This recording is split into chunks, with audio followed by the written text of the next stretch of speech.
हमें नहीं पता था कि इन पुल की जो बुर्ज बने हुए हैं उसके नीचे भी कोई बंकर और कमरे बने हुए हैं। ये बंकर जो है वो सालों से बंद थे। अंदर जब हम गए हैं तो एक खौफनाक किस्म का मंजर था। चमगादड़ रहे सैकड़ों।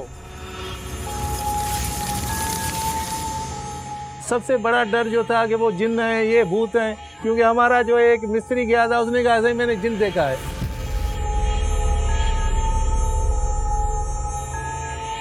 रूह की तरह की कहानियां नहीं बनी, अलबत्ता भूतों की बनी, परियों की बनी कि वो आती हैं, भूत आते हैं, जिन्न आते हैं।